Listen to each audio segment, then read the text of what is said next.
Hi guys, if you have cats, dogs, or animals, you already know that if you have tile in your house and carpet, if they're going to spit up or do their business, it's going to happen on the carpet 90% of the time. It's like it's a magnet to them. If you look at the beginning of this, I've got a picture of a little vacuum cleaner.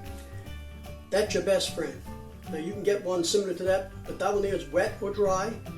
You can even use it to blow your driveway. It's a handy little gadget. But basically what you want to do is pick up most of it with a napkin first. And then you're going to take and vacuum it out. Now this is a little bit of just cat food. I'm just going to throw down on here. We'll smash it down a little bit. Now you want to pick that up first, the heavy stuff. But what we're going to do is show you how simple it is. You're going to use a sponge just like a car sponge. The Suave clarifying shampoo.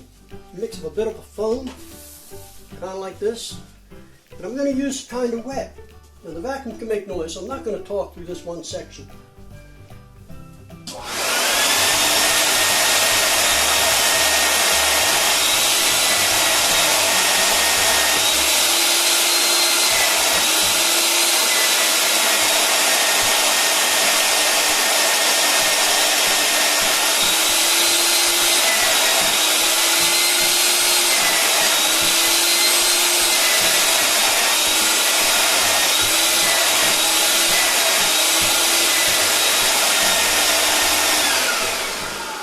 Basically what that will do is it'll pull it out from in the carpet.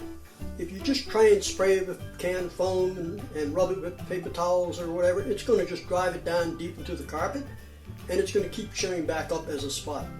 Now another problem that most people have is they have their carpet cleaned, whether you're doing it yourself or professionally. Never ever let anyone do it unless they vacuum the carpet first. And I'm just going to show you a little quick thing here. All this is a little bit of regular soil, and believe me, you can get more than that in your carpet. But I just want to show you what happens. If you don't get all that soil out, it's a little bit of water. You mix it up. Now what you have is mud. Gravity, it's going to go down. It goes down, especially when you've got a pile carpet. It's going to go down into the base of it. And what will end up happening is when you clean it, you put water to it, it turns to mud, it stains the backing. When you stain the backing, you get what they call a shadow effect. So no matter how much you clean it, the traffic areas that were soiled the most, it's always not going to look as good as the rest. And you can avoid that by vacuuming first. Vacuum is the most important thing you can do. So keep that in mind. Those are your two handy tips for today. Thank you for watching. And oh, by the way, this is not even wet on the bottom. Now I used a good bit of water.